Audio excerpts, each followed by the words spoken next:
گزارش کروں گا کہ وہ مائک پر تشریف لائیں اور آپ حضرات کے سامنے اپنی خیالات کا اظہار فرمائیں، جن کا موضوع سخن ہے علماء دیوبند اور خدمات حدیث، طالب العلم محمد شکیل، درجہ سادسہ۔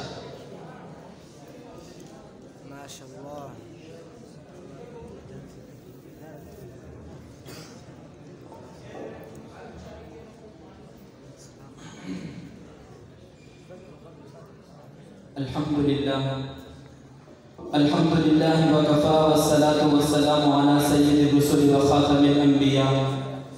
أما بعد فأعوذ بالله من الشيطان الرجيم. بسم الله الرحمن الرحيم. إنما يخشى الله من عباده العلماء. قال ابن عباس رضي الله تعالى عنه: البركة مع أكابركم. صدق الله العظيم.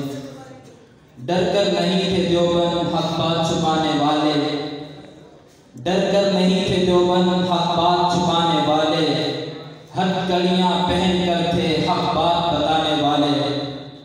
واجب الاحترام، قابل صد احترام، معزز و مکرم ذی وقار علماء کرام، طلبہ اعزام، آج کے اس پروقار تقریب میں جس عنوان کو لے کر حاضر ہوا ہوں وہ ہے علماء دیوبند اور خدمات حدیث۔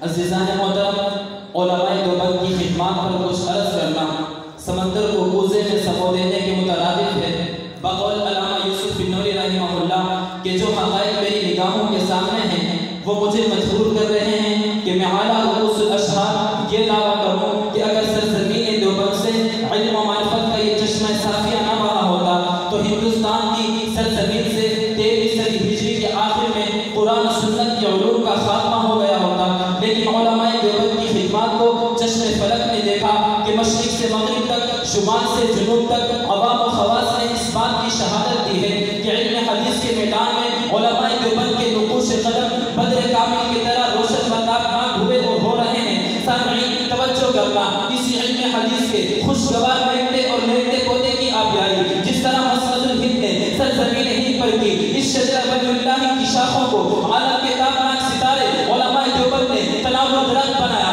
اسے مضبوط کیا، اسے صبر بار کیا، اس کی خوشبو سے فضاؤں کو معطر کیا، دماغوں اور دلوں کو منور کیا، اس کے فروغ و تفسیر کے لیے، اس کی تبلیغ کے لیے فرمان رسول نزل اللہ امرأ سمع مقالتی فوعاها وحفظها وبلغها کا مصداق بن کر اپنی زندگیوں کو قربان کیا۔ سامعین توجہ کرنا، الفاظ پھینکنے لگا ہوں، موتی پہ پھیرنے لگا ہوں، علماء کا حسین گلدستہ پیش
انجام دیا تو 5